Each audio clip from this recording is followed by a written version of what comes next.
everyone, I just wanted to make a video talking about the books that introduced me to high fantasy and really kind of brought that passion to light. I mentioned in an earlier video that it was the Chronicles of Narnia that really brought to my attention the fantasy genre, but it was actually the Lord of the Rings that brought that kind of, I guess, increased my understanding of it and really brought kind of a laser focus to high fantasy in general, but fantasy as a whole.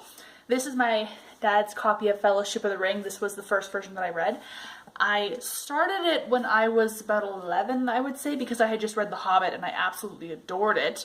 I'll discuss that later, but didn't finish it, got like 2 chapters in and had to stop because it was just too much, because Lord of the Rings is substantially heavier than The Hobbit in terms of its content.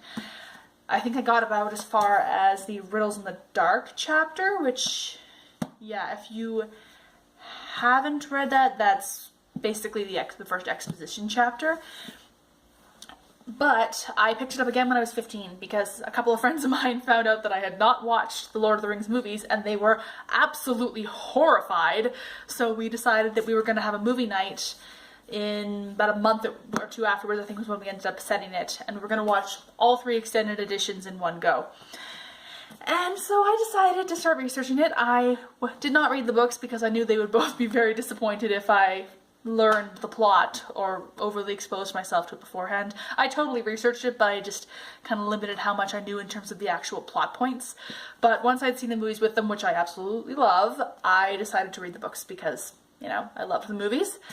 And because we all know that the movies are definitely always a good representation of the book. That's probably going to be another video at some point, we'll see.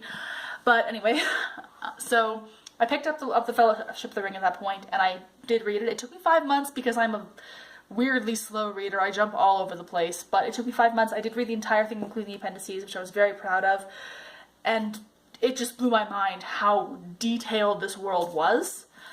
Like with the languages and then there's 2 kinds of Elvish in this world. There's like 5 calendars. There's also, I think it's pronounced Khuzdul, but I'm not sure if that's right. Dwarvish. It's Dwarvish. And then Black Speech and all these other things. And it's insane how much detail is in this. And it's even more insane when you find out that Tolkien was writing this when he was in the trenches of World War I, when he was basically a teenager. And he kept working on it until his death. Like, this was literally his life's work. Not Lord of the Rings itself, that was a part of his life's work, but the whole world of Middle-earth was his life's work.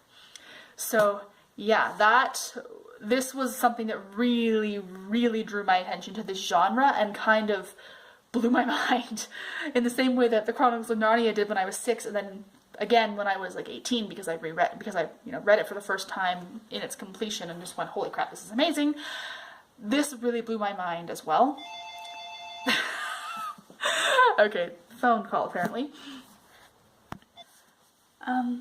Yeah, sorry, phone call. Lost my train of thought a little bit there. But yeah, anyway, so this is the first copy of Fellowship of the Ring that I ever read. I love the cover with the Black Rider on the cover and that kind of thing. And then there's also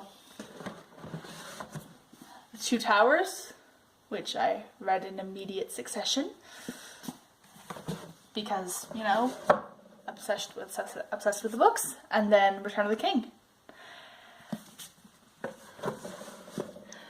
Yeah, so this series brought my attention back to fantasy, kind of helped me rediscover why I loved it, and also discover an entirely new aspect of what I loved about it, which is just how insanely complex these worlds get. Seriously. Let's go back literally like 63,000 years of history and discover all of that. Also, it's really funny reading the first chapter of the Silmarillion, thousands and thousands of years before Lord of the Rings, and oh, there's Gandalf mentioned. Not by the name Gandalf, but it's definitely Gandalf. So that just kind of shows how complex this world was. But yeah, anyway, thanks for listening. I will talk